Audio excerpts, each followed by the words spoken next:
You're standing right in the heart of Beijing, staring up at these massive, imposing red walls. Behind those physical barriers lies an entire world of brilliant golden roofs, sprawling courtyards, and secret shadowed corridors. It was a realm of powerful emperors and whispered conspiracies that literally shaped the fate of millions. This is the story of the magnificent Forbidden City. And, the sheer scale of its isolation is just staggering. For nearly 500 years, this massive complex was completely hidden from the eyes of ordinary people. Half a millennium. Entire dynasties rose and fell, generations lived and died, without ever glimpsing what actually happened just behind those red walls. Section 1. Building the Forbidden City. Okay, let's dive into the colossal, almost unfathomable effort it took to create this empire within an empire. To really wrap our heads around the scale, we got to jump back more than 600 years. In 1406, the Ming Emperor Yongle made a monumental decision that permanently altered Chinese history. He wanted to move the entire capital from Nanjing all the way to Beijing. But a move like that, it required a brand new center of power. He needed a palace worthy of his ultimate title, the Son of Heaven. That was the title traditionally given to the Chinese emperor, basically signifying a divine right to rule over everyone. To the people, he wasn't just a king, he was the literal cosmic link between the heavens and the earth. So how do you build a home fit for the Son of Heaven? Well, Emperor Yongle mobilized a workforce that absolutely defies imagination. We are talking over 1 million laborers and 100,000 artisans. Precious Nanmu wood logs were hauled from forests thousands of miles away. They even baked custom golden bricks for months in specialized kilns just to floor the main halls. Finally, skilled craftsmen spent the next 15 years carving enormous wooden columns and meticulously decorating every single inch. After a decade and a half of relentless, non-stop labor, this magnificent imperial city finally emerged. Section 2. The Architecture of Power.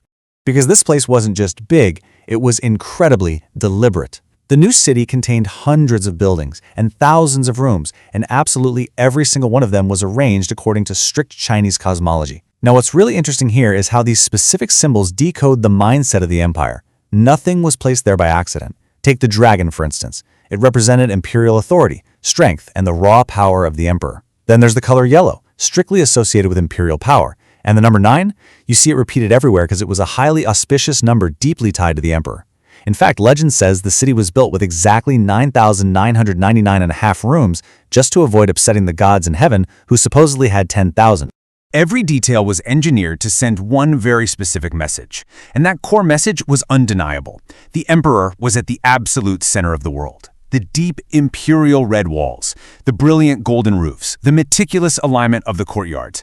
It was all perfectly engineered to communicate total supremacy. The architecture itself was literally a tool of absolute power. Section 3. Prisoners of the Palace. And this brilliantly illustrates a profound irony built right into those very same walls. It was called the Forbidden City because ordinary people were strictly banned from entering. But for the folks inside, it was basically a beautifully gilded cage. It was an incredible paradox. On one hand, the emperor possessed absolute power. He could command massive armies, make sweeping laws, and decide the fate of millions with a single word. But on the other hand, he faced ultimate restriction. His daily life was so intensely micromanaged by tradition that he often couldn't even choose his own meals or decide where to sleep without consulting astrological charts. Despite all his earthly power, the Son of Heaven could not simply walk through the streets of Beijing like an ordinary person. His entire world existed exclusively behind those walls. And he certainly wasn't alone in there. Thousands of people worked inside the palace every single day, and their lives were incredibly perilous. Servants prepared the food, made the clothing, maintained the stunning gardens, all while navigating countless rigid rules. Meanwhile, the imperial court was just filled with fierce ambition.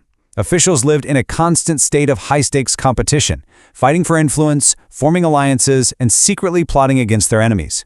In this environment, power wasn't just intoxicating, it was lethal.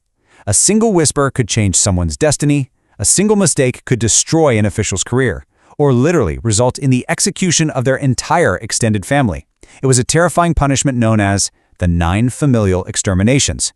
Talk about high stakes. For 5 centuries, exactly 24 emperors, 14 from the Ming Dynasty and 10 from the Qing, called this highly guarded fortress home. They lived, they ruled, they faced fierce rebellions, and celebrated massive victories from within these walls. They watched China fundamentally transform on the outside, all while hermetically sealed from the safety of the throne. Section 4. the fall of the empire. Because eventually, even the magnificent Forbidden City could not escape the relentless march of time. Let's move on and see how this builds as history finally caught up to the Qing dynasty. Looking at the timeline, it's startling how fast it unravels at the end. We started in 1406, when Emperor Yongle first ordered its construction. For the next 500 years, it stood unquestioned as the center of absolute power. But fast forward to the early 20th century, the Qing dynasty was collapsing under its own weight as revolution rapidly spread across China. Finally, in 1912, the system broke permanently. The last emperor, Puyi, who was literally only a child at the time, abdicated the throne. For the very first time in centuries, the imperial throne was no longer the political center of China. The age of emperors was ending. The towering red walls remained, the magnificent golden roofs remained, but the empire that built them, it was gone forever. Today, the Forbidden City is a museum, but I'm telling you, the energy remains. Millions of visitors now walk through the exact same gates that once belonged exclusively to emperors. They cross the enormous courtyards and photograph the ancient halls. And yet, if you stand there quietly enough, you can almost hear the echoes of the past.